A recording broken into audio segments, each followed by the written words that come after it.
bagira tubabwire rero ukuntu ibintu twabisanze hano hantu aha mu ntara ya Rutana muri komine ya Rutana nyene muri komine ya Rutana twarashoboye gufurura ibinogo mugabo je nogo twafuruye mu binogo bitatu niho twasanze haratawemwo abantu bishwe ikivunga twarafuruye kandi ibinogo muri Gitanga kwikomine muri Gitanga ibigina n'ahandi bita mu Gakwende cyangwa ko muri Gitanga naho nyene twashoboye gufurura ibinogo bitatu ariko aho ndaho bizo twafuruye ibinogo ni byinshi cyane ni nka echantiyo turiko turababwira ahandi twashoboye gufurura ibinogo ni muri Giharo twarasanze ikinogo kimwe cyo kinogo rero cyo muri Giharo ni kinogo giteye ubwoba novuga giteye ubwoba kubera ibyahabereye kuko ico kinogo cyatawemwo abagore n'abana bafashwe bari bahunze baca barabagarukana baca barabica baca baterera muri ico kinogo tugifuruye twasanzemo harimo n'udusahani bari bahunganye murumva ko biteye ubwoba ahandi twashoboye gusanga ikinogo ni muri Mpinga Kayove aho abakozi ba komine bishwe baca batabwa imbere y'umuryango wa komine nyene abakozi bose babahuta ico gihe bakora muri komine Mpinga kwikomine barishwe hasigara umwe nawe nyene baramutoteje bikomeye gushika n'ubu n'umubiri wiwe uracariko inkovu zikomeye ziboneka ukuntu bamutotereje ubuzima turababwira ibyabaye twarashitse mu makomine yose muri Musongati twaragiyeyo ariko twagira tubabwire cyane cyane ibintu twabonye biteye ubwoba ni ibintu byabereye muri komine ya Bukemba. Komine ya Bukemba ni komine yababaye kurusha izindi zose kubera iyo komine mu 1972 nivyo abantu barafashwe baricwa ariko mu 1973 abaduhaye amakuru baratubwiye yuko habaye igitero cy'abantu bari bahungiye hanze baje bazanye n'agashafu ngo bivune baza bazanye imipanga abo bantu bamaze kuza ntibateye intambuko zibiri abajejwe kwivuna abansi baciye babafata hanyuma bose barabishe mugara bamaze kubica nukuvuga yuko ico gihe baciye bashwara komine Bukemba nukuvuga n'isazi yaraturiwe baciye barengera mu mazu baraturira abantu baricwa tubabwire yuko abantu bishwe bidasanzwe abishwe hari ahantu bita Muramarugwe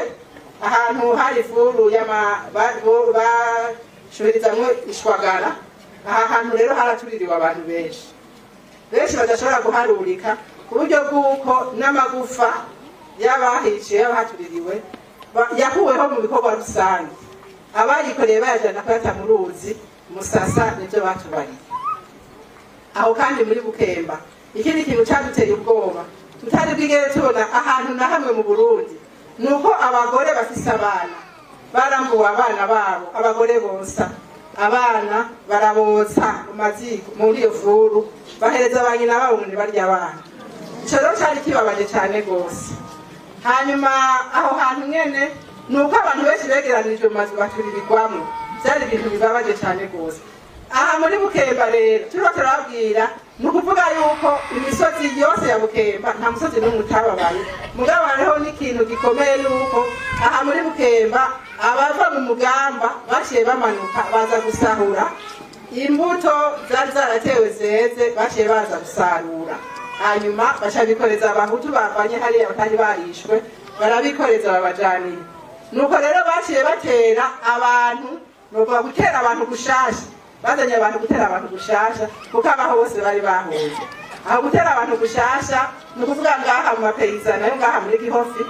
baciye bazana gushiramo abantu b'abanyarwanda ayo mapeiza nayo b'umwana bari bazanye gushiramo bavuye mu Kayanza mugakora bose kanumwe yarahasigaye bateyemo bashasha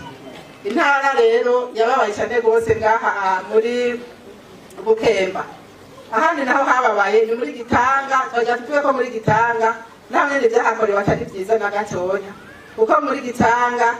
hari aho bita ku Muhatire bahayise kubera aho hantu no kuvuga uhageze ntiuharengana barahiciye abantu benshi cyane gose aha ivyo tuhava tubereka n'akantu gatonya cyane kuko abantu benshi bishwe batawe mu nzuzi za Musasa, Mutsindozi, Muyovozi, niyo bagiye barabata. Muca mwumva yuko n'abaturiwe abatawe mu nzuzi ivyo tubereka nk'ikimenyetso gusa, hapfuye abantu benshi cyane. uko kuri kuriko kurashirwa ahabona, nukuri kutajaniranya, nukuri kuzira ikivunga, mu ntumbero yuko umwe wese yemanga ku gatwe kiwe ivyo yakoze, kugira ngo nk'uko bivugwa mu Kirundi, umwana w'imbeba ntazire urwango rwa nyina. Noneho twobibutsa ko n'uwo bafise ico yiyagiriza agirirwa ikigongwe mu gihe yemanza amabi yakoze, kandi akanasaba imbabazi nk'uko bitegekanijwe mu ngingo ya 61 y'ibwirizwa ishiraho umugwi severe. Inama nshingamateka irasubiye gusaba leta ko yobandanya ishigikira ibikorwa vy'umugwi severe mu kuburonsa uburyo bwose bukenewe mu kurangura imirimo yawo. Inama nshingamateka irashigikiye leta mu gikorwa cyo gushira mu ngiro ibisabwa n'umugwi severe mu cegeranyo cawo uheruka gushikiriza inama nshingamateka na nyungamateka kw'igenekerezo rya 20 Kigarama 2022 hamwe na leta nyene kw'igenekerezo rya 22 Ruhuma 2022. Inama nshingamateka irasubiye gushimira abo bose baterereye agacumu ubu. Turasabye n'abandi ko bongira nk'abandi mu gufata mu mugongo umugisevere. Ku bwayo inama nshingamateka ntacyo itazokora